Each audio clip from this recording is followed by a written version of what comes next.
The sudden and stunning collapse of Silicon Valley Bank and the ripple effect across the industry is prompting some uncomfortable flashbacks. The last time we saw a bank crisis like this was in 1992. Bank collapse. Regulators shutting down Silicon Valley Bank, the largest banking failure since the 2008 banking crisis. The banks were making these bad investments. Silicon Valley Bank, they made some really bad bets. They made some bad investments. And losing money. When the Fed started to hike rates aggressively, that meant that Silicon Valley Bank immediately lost money on those investments. The housing market crashed. Brand new fears the U.S. housing market may be headed for a crash. And they needed a bailout. Do you think the government should consider a bailout? Americans can have confidence that the banking system is safe. I'm sorry, I didn't realize that was the end. I just thought that what the president said was hysterical. Hopefully you were not surprised by what is happening right now. I'm going to tell you some things, and it continues on tomorrow's program. We're going to be answering some real detailed questions tomorrow, the average person on radio. But I do not want to share these things with you to panic you. I want you to be informed so you can be the exact opposite of that. The worst thing anyone can do is panic. The worst thing you can do, unless your money is not insured by the FDIC, don't pull your money out of the bank. Don't pull your money out of the bank. You'll get it. I mean, if we really go down the crapper, you could use it to wipe yourself, but that'll be about all it's worth. But I digress. I've been trying to warn about the systemic problems with our economy since way before the 2008. I wasn't surprised when it happened. I still don't believe that wasn't the big one. The problem was we came in and we fixed it with things that are just going to break again. It was a sign that something was broken and needed to be changed, but the recovery ended up being a massive bailout to double down on what was broken. I want to start today by saying I don't believe what is happening right now is the big one. Like in 2008, this is yet another sign. It's maybe a whisper of what's to come, but that could change at any time. I don't like what the whisper is saying, but I just don't think that this is it. I think the Fed is probably doing some things overseas after the stock market today. Probably sending $1 trillion over or something, but we won't know that for 5 years. But tonight, I want to show you the past, the present, and the possible future. How did we get here? What happened last week? And where is this all leading to? I want to start with the second largest bank failure in U.S. history, and Silicon Valley Bank. But did you know it wasn't the first bank to collapse last week? Silicon Valley got all of the media attention, but they were actually the second bank to go down. I'll tell you what the first bank was later on in the program. I think it says a lot about where we're going and what our government is thinking. So, where are we?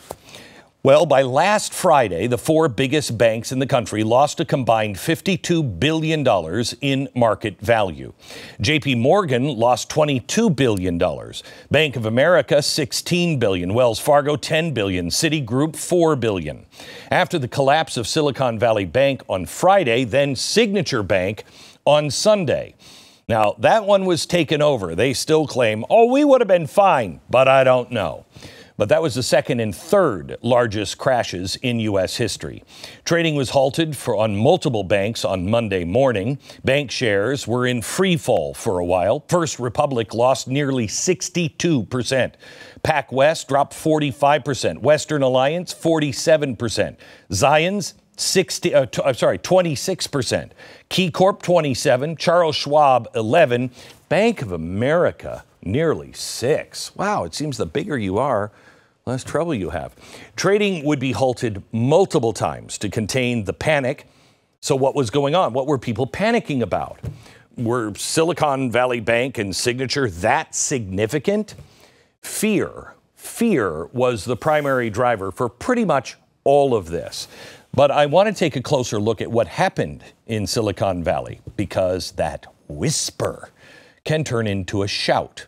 Is this a one-off fluke, or is it a sign of actual systemic problems? We have to go back to 2020 to to be able to answer that, and a little education on how the system works. Okay. When you have money, the money is printed by the Federal Reserve. It is not a government entity. It is a private entity that is basically owns or I don't know which one owns which. It's all the same money as the 5 or 6 biggest banks in America. So they run the Fed, okay? And they also run the banks, or the banks run them, I'm not sure. But they print the money, they give it to the bank, then they loan it at a certain percentage. It has been 0 for the last, 10 years or so. So they loan it to the banks for 0. They loan it to you for maybe 1% because you're going to start a company or it's going to build new things in your factory. You're going to buy a car or a house or whatever. And you pay 1%. They get the 1%. And when it's deposited, they keep the 1%, supposed to give it back to the Fed. Okay? That's the way it works. Now, when you have a collapse of an economy, and you have what happened in 2008, you're hearing this again, you have a liquidity crisis. What is a liquidity crisis? It means people are holding onto their money. There's not enough money in the system. So they print more money. They put it out, hoping that it will stop a collapse. Well, they did this. They called it quantitative easing. I like to call it money printing. Now, they say it's not money printing because it's digitized. Oh, I'm sorry, Webster. Quantitative easing, they put it at a 0 interest rate. They're trying to get you to borrow money because they want you to buy stuff because that makes the factories work and the real estate agents can make money and then they can spend it going to the movies or whatever. So they push all this money out. In record numbers, more currency is out than at any time in the history of the world. Okay, that's not good. So we're pushing all this money out. All right. That's what they do. Now, how do they fund quantitative easing? I'll come back to that one in a second. But Silicon Valley Bank was a big beneficiary, as all of the banks were, of this. This is what we kind of saw happen during the 2008 recovery. Now, 2018, before the pandemic, Silicon Valley Bank had $49 billion in deposits. By 2021, they had $190 billion. Business was good. Okay, so what do you do with all that excess cash? They have all that money. What do you do? Well, to understand this, and I hate it when people say, government's not the same as you. Yes, it is. Math is math, just on a larger scale. Bank is the same as you. When you have lots of extra cash, what do?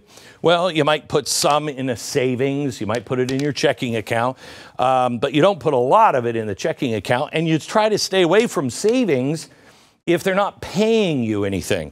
You also might buy some stuff that you really don't need. Then you'll buy a house or car, real estate.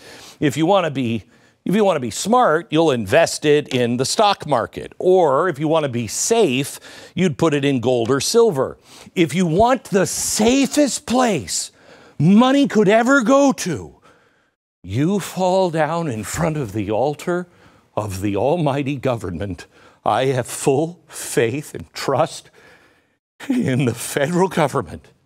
That's what they tell you. Okay, safer than gold or silver. That's why they have inverse treasuries. Oh no, you don't have to put it in and worry about inflation. Just keep giving us the money. So what did they do? Silicon Valley Bank, while you went and bought stuff, real estate, cars, whatever, if you could afford it, put some in your savings, they took their money, some of your savings and everything else, and they bought treasury bills.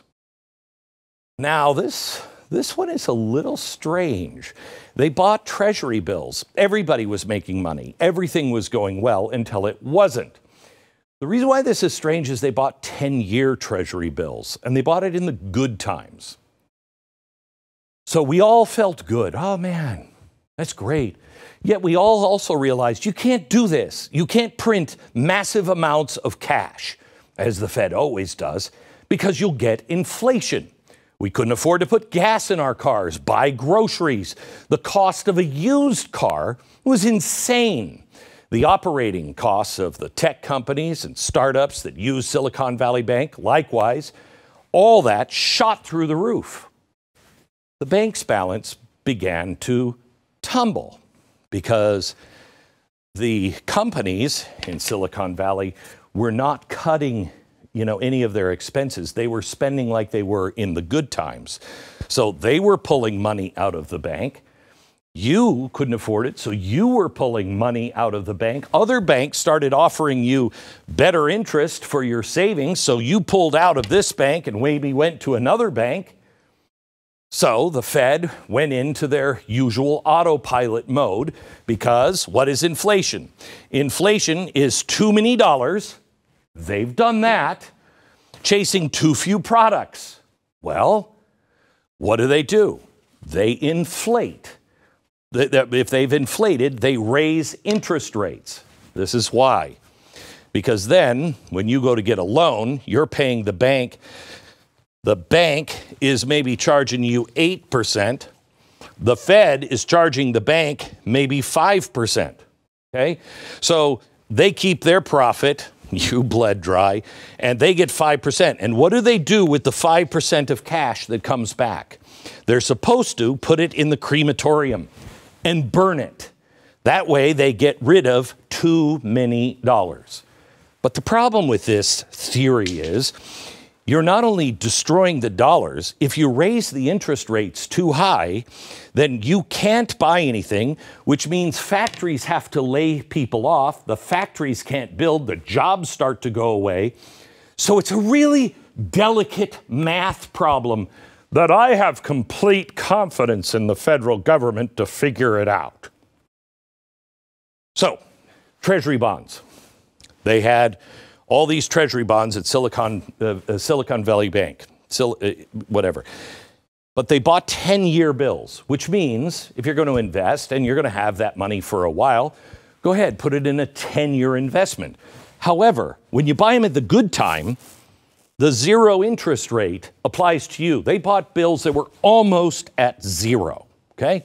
So you're not getting any profit. But the great thing is, the price of a T-bill, what you get in exchange, if the interest rate goes up, the interest rate goes up on these, but not if you already have them. But if I buy a 10-year bill today, I'm going to get, instead of zero, I'll get 5%. So why would I buy one at 0% today? By November of last year, J.P. Morgan addressed the elephant in the room. They warned that on top of Silicon Valley Bank's cash problem, they also had $16 billion in unrealized losses. What's an unrealized loss? It's really easy. Unrealized loss. For you, it's maybe your house. If you didn't sell your house when it was at a high, did you lose any money? You only lose money if you have a for sale sign in there and you have to sell it today. Then you have a realized loss.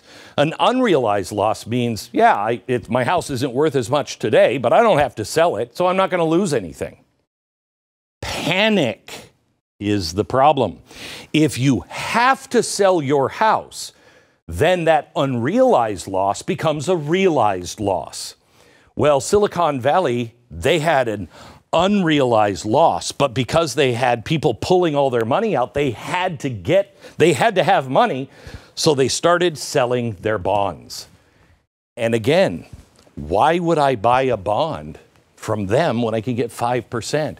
So if you're panicked, I guess, I'll make a deal, but you're going to lose 20 cents, 25 cents on the dollar. When people saw that the bank was doing that, no bank loses 25 cents on every dollar unless they have to. People who had their money there going, wait a minute, they're probably in trouble. They tried to calm the fears by selling some off of their bonds. They tried to sell their bonds. I think they took almost a $2 billion loss, $1.8 billion. And that's when people were like, okay, there's trouble. And a run commenced. It collapsed the bank. Done. Now, Joe Biden says everything is fine. We feel confident because I'm in charge of I know, he filled me with confidence. He says that the FDIC is going to ensure that everyone gets their money, and it's not going to cost you a dime. Huh. Well, that's weird, because everybody, I read the sticker on the door, up to $250,000. That's why if I had money like the people at Silicon Valley do, I'd put it in multiple banks. But you just changed the law through executive order? Wow. And do you have the actual numbers of the FDIC? I do. The FDIC, it is something that every bank pays into, a certain amount, and everybody pays into it in case your bank collapses, then they have the cash. They are flush with cash. I mean, if it's 1972, they only have $128 billion in cash. So, just for the two banks that have collapsed so far, those two banks need $264 billion. So half of them will get their money unless the Fed prints more. And who's on the hook for that? The Biden administration, the bankers, the high-end investors, I have no doubt that they know that this is more than just some random one-off. They see what is starting to happen. Hopefully, we can contain it, but it is coming. It's like one of those Fauci experiments. You can do it in the lab, but since you're running the lab like China runs the lab, it's probably gonna get out again. Last week, before the bank collapse, Jerome Powell said interest rates would have to continue to go up. They have no choice if they want to stop inflation. But they have no choice because if they do that, then the bonds take more unrealized losses. That make problems that were part of the Silicon Valley Bank collapse much worse. Banks will continue to lose money from their unrealized losses, and now they're weaker treasury bonds that they invested in. And so what do? Gosh, I guess we should have bought gold instead. No, paper's much better. The higher the interest rates go up, the more you are squeezed, the less deposits you have in the bank, the fewer jobs there are, and the bank gets squeezed. You and the bank. Check this out from the FDIC. They reported by the end of 2022, the American banking system was on the hook for $620 billion in unrealized losses. Now, that's fine unless there's a fire sale. By the way, the interest rates still going up. Can they really claim that we don't have a much larger systemic problem right now? The White House tweeted this a few days ago. The economy is moving in the right direction under President Biden's leadership. You know what? I think he means that. I think he acts, but his direction is not the same direction that I think you and I would like to go into. You know what I'm saying? Now, if this doesn't instill confidence in you, let me give you this. Meanwhile, over at Moody's, they just cut the U.S. banking sector from stable to negative. Said it's rapidly deteriorating. Okay, but wait a minute. You just said this isn't systemic. How deep does this go? Well, what a surprise. The media is not telling you the truth. When we come back, I'll show you an extremely troubling fact that the Fed is trying to keep quiet. Say it with your inside voice. I should give it to a senator and say it's about Russia, because then they'll say it. Where is all this leading? I'll show you next.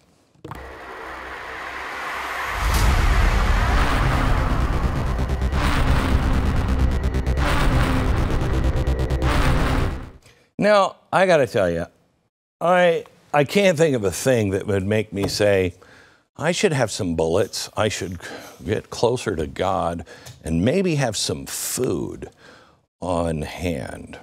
Can't think of a darn thing that's happening. Please, please, please prepare your family.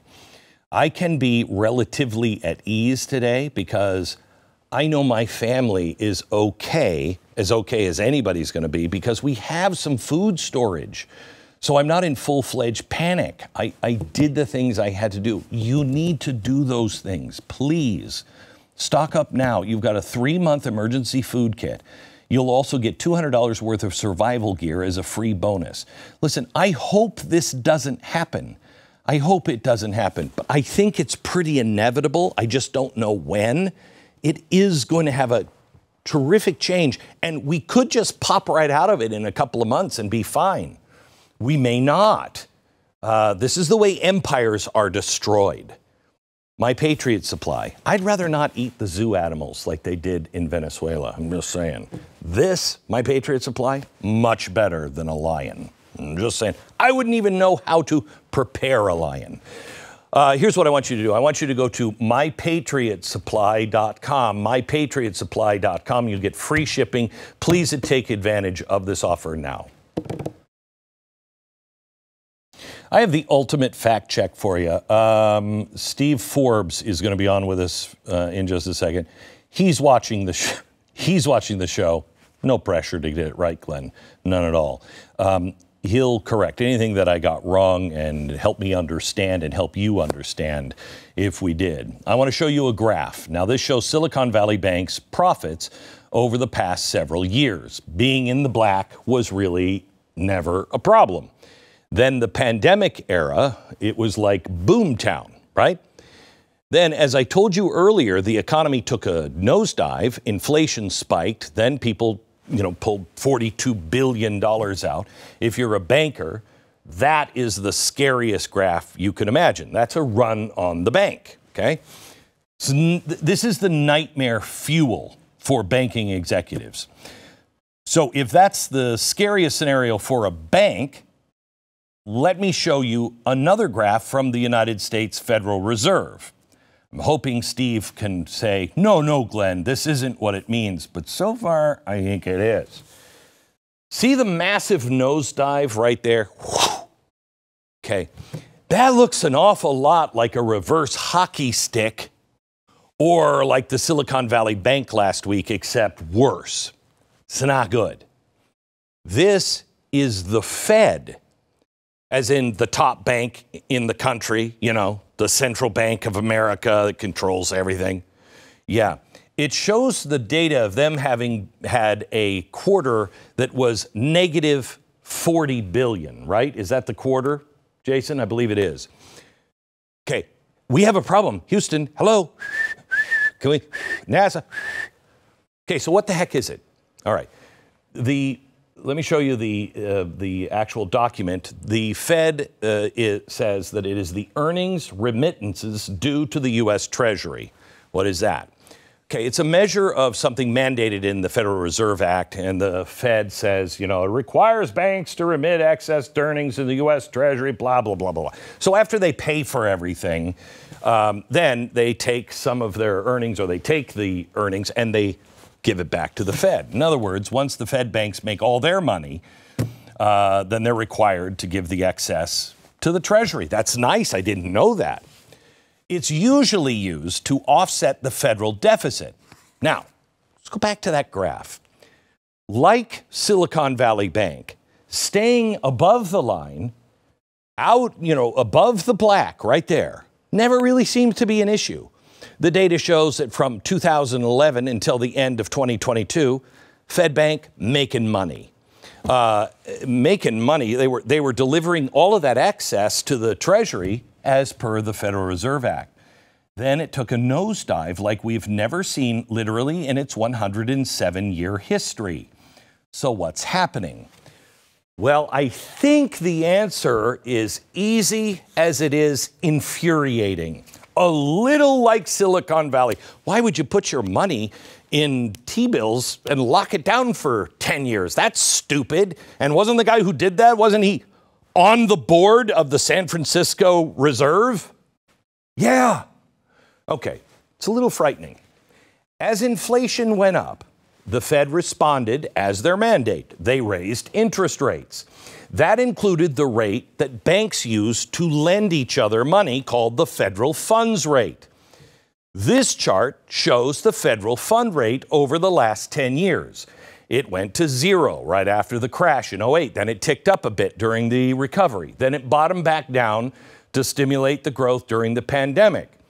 Similar to how banks invest in variable rate treasury bonds to make extra cash when times are good, the Fed funded quantitative easing with variable rate assets. I know this is complex, but I'm getting to it here in a second. I want to show you this from the Congressional Budget Office.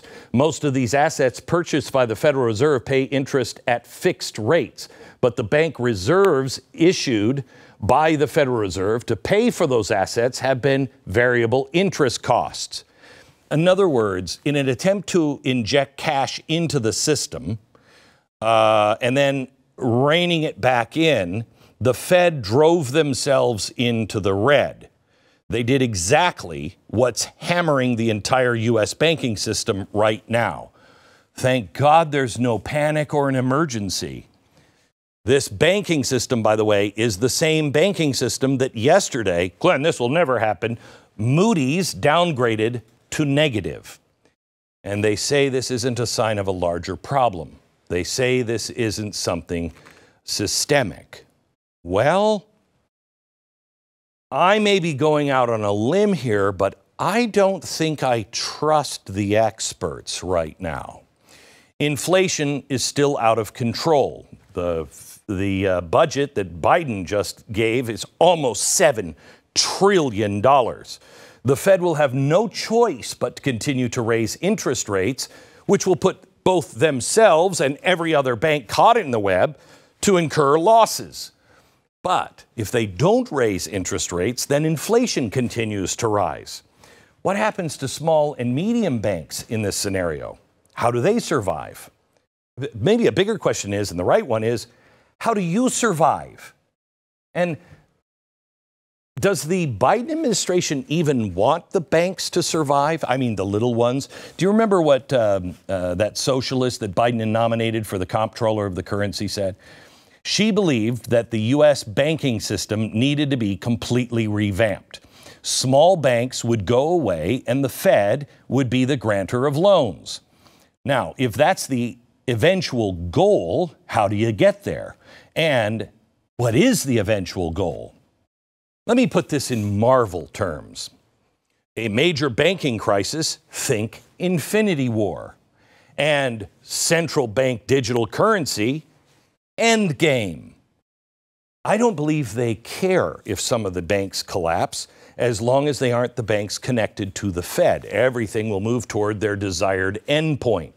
And that endpoint, in my opinion, is a Fed-controlled digital currency. It is the ultimate control mechanism, and it is coming. Recent amendments to the U.S. Commercial Code include the addition of the words electronic money. It also bans things like cryptocurrency, you know, if it was started before. Okay, so if this can go forward, the Biden administration will have to get more aggressive on anything that undermines CBDC. That means going after anything like, something hard to regulate, like Bitcoin. We've already been seeing that over the past couple of years, but it also means going after banks that are not following their orders from Washington and are open to dealing with crypto investors. Signature Bank was shut down after Silicon Valley Bank.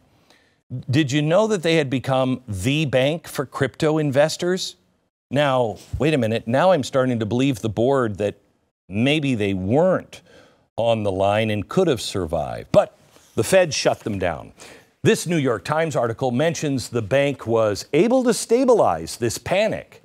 Things were looking up. It says the bank was able to, quote, weather the storm. It also says that banking executives were shocked when the government told them they were seizing the bank. Isn't that fascinating? It is interesting. Oh, and I also told you at the top of the show that Silicon Valley Bank wasn't the first bank to shut down last week. Another one was the first. It was Silvergate Bank. It announced that it was shutting down on Wednesday. Want to guess what their focus was? Yeah, you got it. Cryptocurrency. Now, why did mostly no one hear about this one? Their statement said, quote, in light of recent industry and regulatory developments, Silvergate believes that an orderly wind down of bank operations and a voluntary liquidation of the bank is the best path forward. In light of recent industry and regulatory developments. Wow. Those developments and regulation hurt the crypto bank. Huh. And so they voluntarily just shut down. They can't make it otherwise. Are the Fed and the Treasury trying to do to crypto what the EPA is trying to do to coal and gas, effectively regulating them out of existence? Crypto just lost both of its main banks in 1 week, and we're not talking about it. The banking situation is a product of our own government's doing and the Fed. I can't see how it's going to get any better. Ultimately, it will continue to go the way the Fed wants it to, a CBDC, and it is the end game. Now, did I get this wrong or am I even close? Steve Forbes joins me in a minute.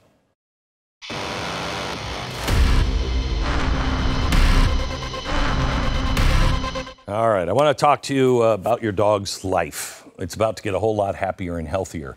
As a pet owner, you want to do what's right for your dog. That good boy or good girl is your best friend. You have to say that like, who's a good boy? Anyway, if you love them like I love my dog, you want them to live a long and happy and healthy life. Unfortunately, if you've been feeding your dog kibble dry food like I have, it's not getting them there because it lacks sufficient nutrition. Well, this is where naturopathic Dr. Dennis Black comes in. A few years ago, he created Rough Greens, and I tried it with my dog. And all I wanted is my dog to eat. He wouldn't eat ever. He gobbles this stuff down with his dog food. It's amazing. It's not a dog food. It's a supplement. You sprinkle it on top of the food. Now, I just wanted him to eat. But what I found after a few months is he completely changed. I mean, he began to look healthier. I thought he was a healthy dog, not the same dog. Maybe they replaced him. Anyway, it could make all the difference to your dog. Just try it. roughgreens.com/Beck. Get the first bag free. Just pay for shipping. roughgreens.com/Beck. Joining me now is the editor-in-chief of Forbes magazine, one of the most influential business publications in the country. He was also a candidate in '96 in the 2000 Republican presidential primary. My dear friend, Steve Forbes. Hi, Steve. How are you? Good to see you. I'm doing fine, thank you. Yeah. Better than the market right now. Thanks for coming on. I was trying to think who would I trust that would correct me on the things that I have wrong or help me understand it? So you listened to what I was just laying out. What do I have wrong, Steve? Well, you got the basics pretty much right. Okay. The Federal Reserve, for example, creates money out of thin air. It's better than manna from heaven. That can get sticky or something. Yeah. But so what the Fed does is, for example, is when they want to create money, they'll call up a bond dealer like Goldman Sachs and say, we want $1 billion of government bonds. So Goldman says, fine, they deliver the bonds. How does the Fed pay for them? Well, they credit Goldman's bank account. Where does that money come from? Out of thin air. That's how they do it. And it's the ultimate ATM machine. And for years now, especially since we went off the gold standard, that was decades ago, but in this century, we have been systematically often undermining the integrity of the dollar. And we also had the huge mistake after the 2008-2009 crisis of where the Federal Reserve and other central banks, Treasury Department and others, they deliberately suppressed interest rates. That's like rent control.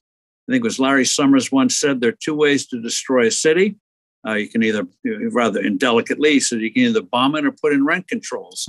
So for over 10 years, the Federal Reserve and others deliberately put the equivalent rent controls. That distorted the market. With the zero interest rates, or virtually zero, governments went on spending binges because the money was suddenly free. It would be like you take your credit card, you take $10,000, run up bills of $10,000, and find your next credit card statement, your monthly payment goes down. So for the politicians, it was what's not to like. They could spend without consequences. So one of the things you got to look out for in the next year or so is that a lot of countries, developed and undeveloped, are going to suddenly find they're in real trouble as the advent of free money goes away. You take Japan. Japan's national debt is twice that proportionally of the United States. This is Japan. Who would have thought it? And companies, a lot of companies went in debt, even companies that were doing well. I'll give you one quick example of them. Apple, biggest money machine in the world. They make billions and billions rolling in cash. They've borrowed upwards of $100 billion in bonds and loans. Jeez. Why? Because the money was free. And whatever interest rate there was, they could deduct the interest. So what's not to like? So for a generation with free money, a lot of small businesses couldn't get it, but a lot of companies did. And so they could lose money, but there was always more there to cover it. So when the pandemic came along, we had the rising prices because of the lockdowns, the severity of those severely disrupted supply chains. But also the Federal Reserve, even before the pandemic, was creating too much money. So you had both non-monetary inflation, prices going up because supply is disrupted, and also monetary inflation. The definition of inflation is the value of your money goes down, usually because you create too much of it. Right. And so we got both. And so now the Fed is raising interest rates, so are other central banks. And when you do that after a generation of virtually zero interest rates, even negative interest rates, guess what happens? Some people are going to get caught short. And that's what we're seeing playing out now. So do you believe that this is a systemic problem, or was this just these three banks? Oh, there'll be some other banks. But what I think you have to be on the lookout for, this is not just with some banks. The amazing thing is the overall banking system has a lot of cash on deposit at the Federal Reserve, reserves as they call them, which the Fed is paying a nice rate of interest. And so the system is in much better shape than it was in 2008. But you'll get some institutions in trouble, but most are okay. What you have to be on the lookout for is companies, regular companies, that are going to be getting in trouble now that the free money spigot is gone. And now with the panic of what's happened in recent days, lending from banks is going to get tougher than ever. So a lot of companies are going to be in trouble. So this is going to be a slow-moving situation where the economy gets worse. And this gets to something very important. The Federal Reserve fights inflation by depressing the economy. They're deliberately trying to make people poorer. Well, of course, that'll get rid of rising prices because if you can't buy something, guess what happens? Prices come down. Correct. So, and you put companies out of business, going out of business sales. They did this repeatedly in the 1970s. And so they believe you got to depress the economy. The real way you stabilize or fight inflation is to stop mucking around with the dollar and give it a stable value. Yes. We used to have a gold standard. It worked. You never had inflation with the gold standard. When we got rid of the gold standard, at least in the mid-'80s to the late 1990s, you had what you might call a sloppy gold standard. Mm-hmm. The head of the Federal Reserve, Alan Greenspan, looked at the price of gold, looked at commodity prices. So you had a relatively year of stability. For some reason, they went away from that, leading to the crisis of 2008, 2009. And so we have, it's like what the Fed is doing today is like doctors 200 years ago, if you got sick, the doctors would bleed you. Yeah. That, of course, got rid of the pain and suffering because it got rid of the patient. and that's what they're doing here today. So what I worry about more is they're talking about we got to investigate Silicon Valley Bank and all that. Who's going to investigate the FDIC? They could have sold this bank early last week. Thank you. They've done Thank you. Sales. Thank you. And the other All right, thing, hang on just a second. I got to take a quick break, and we're going to come back with Steve Forbes. Hang on just a second. I'm sorry. We'll come right back to you. Don't lose that thought. I want to talk to you a little bit about our sponsor, Preborn. You might be amazed to know that even with Roe being overturned, the number one killer among infants is still abortion. as you may have heard, I just bought the entire collection of Roe versus Wade paperwork from the lead attorney. It went up for auction. And to me and my wife, it was worth 63 million lives. And this has to stop. And I really think the only way we can, we have got to turn back to God, and we have to be on his side, because he's not on our side or anybody's side. We need to be on his side. And I can't think of a better thing to do than save his children in slavery and save his children from being murdered. This is the mission of Preborn. I want you to just consider it. Find out all the information. You can go to preborn.com/Glenn. But for $140, you can introduce a mom to her baby through an ultrasound. Rescue 5 babies' lives. It's extraordinary what happens when mom coming in for an abortion sees her baby on ultrasound. Please consider giving anything you can. Preborn.com/Beck or dial pound 250 and say the keyword baby. Back with Steve Forbes. Steve, I want you to finish your thought, and then I've got 3 questions for you. We have 7 minutes left, and I want to hear your opinion on all of these things. So finish your thought from the last. Well, in terms of, let's get to the investigations. Yes. First is the FDIC. That bank could have been rescued. I know a lot of people are interested in going in syndicates or whatever because they know there are real assets there. So I want to know, why did they let that go under? It didn't have to happen. Right. Number 2, how about an investigation, ultimately, of the Federal Reserve? Why have they been engaged, almost without question, in these destructive policies for year after year after year? They created the environment for what we're undergoing now, with the connivance of the Treasury Department and others. And the thing is, they may not change overnight, but the questions start to have to be asked, and people have to get over this idea the Fed can guide the economy, that the Fed should be manipulating interest rates instead of the market, lender and borrower freely doing it on their own. And by the way, as an aside, but sadly it's not going to be an aside, we got a big battle ahead on digital currencies. Fed central banks must not have digital currencies because that's a tool of oppression, because they then will know everything you do. Bye-bye privacy. China style. Yes. It is the end of freedom if the Fed controls digital currency. It is the end of freedom. All right. So got to stop it. Yes. Okay. So let me ask you, you say we have to ask some questions. I think maybe in 2008, they were just panicked and we got to do what we got to do. I'm maybe giving them too much credit there. I think they were just panicked. So they violated all of the rules. But they knew at some point, because, Steve, I did, and I'm a former DJ. I'm an alcoholic for the love of Pete, and I can figure this out. You can't do what they've done since 2009. You can't do it. So now maybe they have another idea, and I want to bring this to you. Do you remember Saul Omarosa? She was nominated for the Treasury. Yep. Okay. Yep.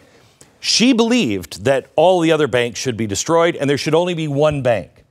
Last week, the argument to save these banks is we're only going to have 4 banks. They're going to collapse all of the little banks. If we don't stop this, we'll only have 4 banks.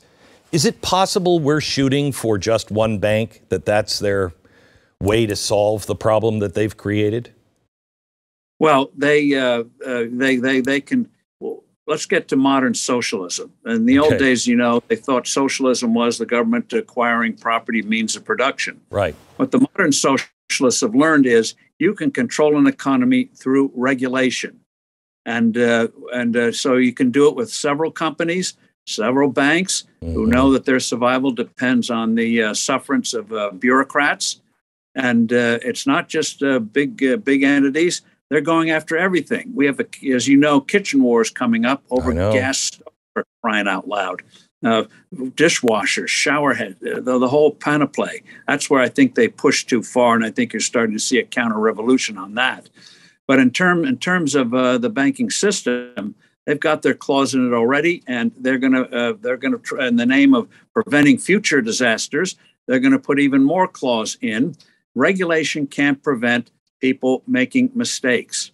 And we saw that after 2008, 2009, massive new regulations, and things can go wrong. The key thing is you have an open system where entrepreneurs can create new things, do things in different ways, and better our lives.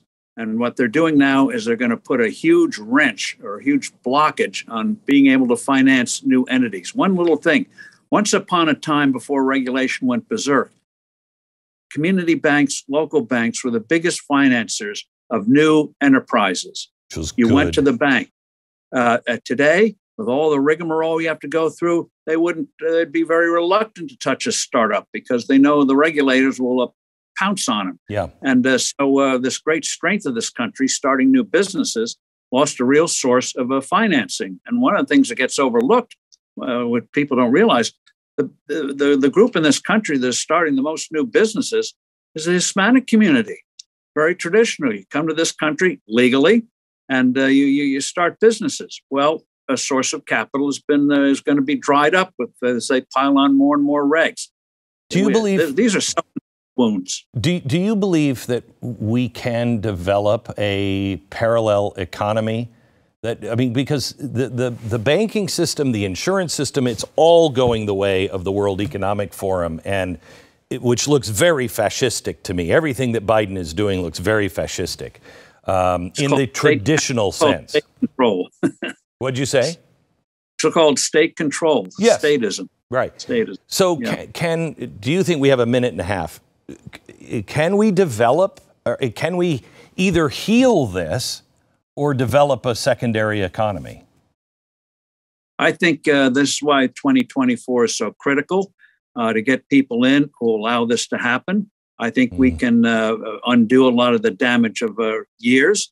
We have to start now by getting, it sounds so basic. Two critical things for a sound, buoyant economy is low tax rates, and a stable currency. Money measures value. You don't float the clock, 60 minutes one day, 48 minutes the next. So too with stable currency. You do those two things, start with some deregulation, and you'll see a burst of creativity, especially in the area of healthcare. So we got a great era before us, and I think as we start to fight back, you're going to see some wonderful things happen when a free people wakes up and says, by golly, we don't have to tolerate this nonsense. There is a great future. We can make it happen. I hope you're right. Steve, thank you so much for joining me. Thank you. It's really good to say hello to your wife for me.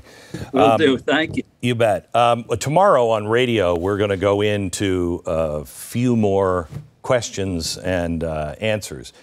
Basically, all of them really aimed to you, the average person. What do I do? What does this mean? That's tomorrow on radio. Blaze TV. Good night.